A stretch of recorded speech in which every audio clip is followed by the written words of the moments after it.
apparently there are schools of medicine, right? Mostly Eastern medicine, right? Which talk about these sorts of things. Chakras, meridians. Right. Yeah, but there are three. The Chinese have say 3 pulses. There are 3 different pulses or 5 different pulses. 3. Three, yeah. Yeah. That you can get like maybe Kidney. kidney energy, something. I'm not sure. Right. So No. what I'm saying, whatever the particular, however it plays out in the actual medical point of view, right? But these are the 10 types of pulse.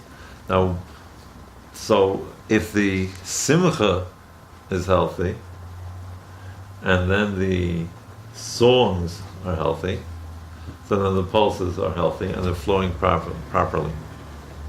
Right? If the pulses flow properly, then the body is kept clean, and any disease that may have entered the body will get washed away. Right? Which is part of what, at least in terms of blood circulation, that's part of what the blood circulation is meant to do. Right?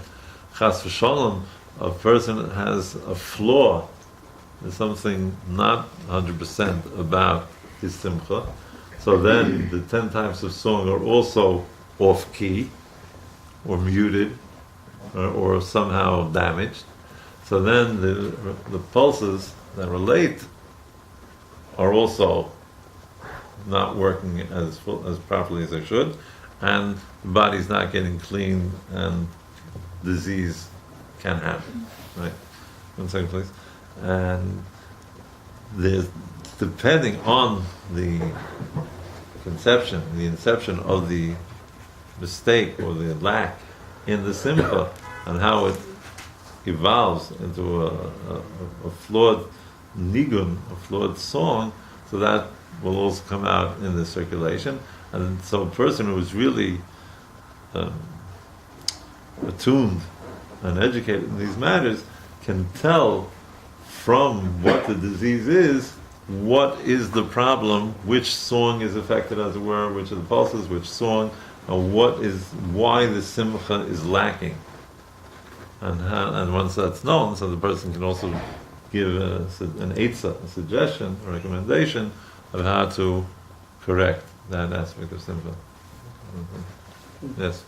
Well, in the Eastern medicine, there are some people who developed something that they would sort of bang people on their head, and there would be a chime, and then they began to do studies that they made a CD of just the sound alone of different types of chimes, that each one is a different vibration, and that will hit something in the meridians that will heal people. So maybe it's along those lines. Well, that's a sound, that's a type of sound. music. But It's not necessarily music, but the sound. A sound like music. Right? Yeah. But that's going from hitting the patient in the head?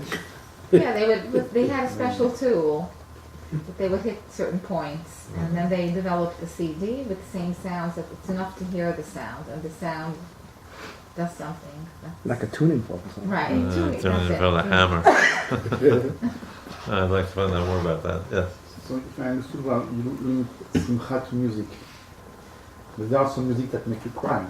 Right. So see, there is a kind of a... No, well, not all music. No. Okay, so that's actually Rabbi Nachman talks about that also. First of all, in general, music plays on the emotions, right, one way or the other, and it's very true. I'm just it's Rabbi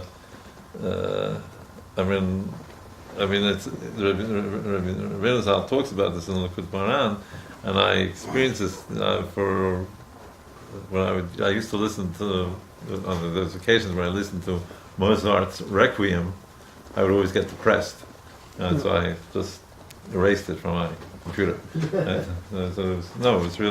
took me. It was after 2 or 3 times that I noted the connection. I just it's a real thing. So Rabbi Nachman says, don't listen to the blues. He doesn't say it in so many words, but he says yes, that because music has that power, right? Therefore, a person has to be careful in what sort of music he listens to, because just as like anything else, for example, in a food, say, in a cake, people can put love and concern into the food, and so a musician is also putting his his soul into the music, so that's going to have an impact on the person who's listening to it, right? So the fact that music can create negative energy, is not, doesn't contradict the fact that it's meant to create simcha or a meditative state, like that. It's like anything else. Nothing in this world is automatically good or evil. It's what we, right, what we're using in the Shem Shemaim, of what the purpose, not only the intention, but also for what actual goal. So like that. Yeah, available. But there's something cathartic about sad music. When you say Liat B'Tamid, is that because we are going to have sadness in our life and it's just a goal? Because a life just with happiness and never experiencing sadness is kind of missing something also. It's not that it's not, I understand you don't want to be locked in that, but it's a part of the human condition also. And even in music, sad music or something that brings it out in you, I don't look at that as being a bad thing. Okay. And I know you don't want to be in that frame of mind all day, your life. But Right. there seems to be a place for it also. Okay. Like people sitting around and talking nostalgia, There's no sadness. Well, it is. It's like lost time Oh, yeah? and stuff. But they have a great time doing it. It's like, Yeah. I got it. Okay. Just want to share. Okay. Getting off into Getting the off wrong topic. direction. No. That's next class. It's a general point that should also, which also relates to what we're talking about.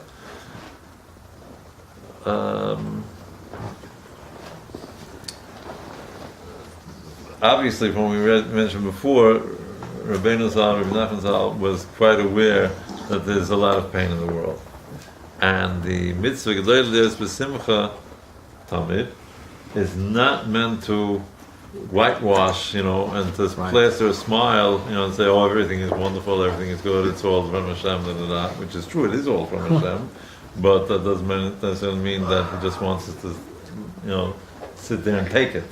He may want us to take a stand and, say, 1 second, why are you killing these people in Sodom? Maybe there's some tzaddik in there, right? Whatever the case may be, right? Rabbeinu Zal says that it's a mitzvah gedol lias b'simcha tamid, but a person needs to take an hour a day to have a broken heart. Right? Who said that? Rabbi Nachman. Right? That's he said that, but only for an hour a day, not more. Right? And if you do it, you have to do it. That's exactly what his Hitbodedut is for. That's your time for a broken heart, to vent, to let out for the brokenness from wherever it's coming. That's what it's about, right? But I have to tell you, and it's not my idea originally. The same Rabbi Nachman who says to do Hitbodedut for an hour every day with a broken heart says to be b'simcha with the other 23 hours a day. Right? So you have to have the broken heart, because that's the reality. The reality is, that we were talking about it before. The reality is I'm out of a job. The reality is I'm not married. The reality is my son and daughter-in-law are separated. The reality is I have problems. There's no denying that, and I've got to talk to the Rebbeinu Shalom. I've talked to Hashem about it, and let him know, even though he already knows. But for my sake, for my emunah, for my peace of mind, the Yeshiva Dat, I have to speak it out to him and turn it over to him, right? And to partner with him how I might, what steps I might need to take, right? So you're right. There is a place for sadness in the world. Otherwise, it wouldn't be created. Right? Sadness can be used as a tool. A broken heart, let's use that better. A broken heart, a leiv nishbar, can be used as a tool for coming close to Hashem. However, and this the Rebbe says, in the Torah about Simcha, a leiv nishbar, a broken heart, is a very, very short distance from atzfut, from depression. It's like almost the next door neighbor. Whereas Simcha, being, let's quote, just for convenience sake, being happy is, it's a lot harder to get from being happy to being irresponsibly happy. Right? It's called in Lashon HaKodesh, polalut. Right? So, but because a leiv nishbar is so close to depression, broken heart, first has to be very careful about handling it. And economic, and also, the truth is, as I say, you take a look at music, it's not just, a whole musical composition is not only ending on the high note, right? There's the whole build-up, for those who are musically inclined, to the whole, procession, whether it's in a symphony or in a sonata or whatever it may be, there's a whole build-up of things. And part of that, there is a quieter, more contemplative, or even perhaps sad, feeling. Right? But it's only used to reach, the happy conclusion. It also says you shouldn't do it an hour at a time. You should start at 5 minutes and then do No, 10 the Rebbe minutes. doesn't say that. That the Rebbe doesn't say. I- But that's a practical sort of thing that people, the Rebbe says to do an hour. But we have to remember, a lot of what Rabbeinu Zal said, he was talking to, right, he was talking to people who were already spending the whole day in Torah and Tefillah, right? Even though a lot of his message, at least 98%, was addressed for everybody, right? But he had to catch it to the audience that was actually there physically, right? It's like that. Yes. There are a number of lessons we've studied about the importance of a broken heart, Right. right? Where does he get that from? What's that about? Can you be? David, did we study that it's really important to have a broken heart, that it's only from a broken heart that you really can sort of get out of it? There's two different broken heart. There's one that's like really sad, and there's one that's like lesser ego. Okay, so I'm trying to.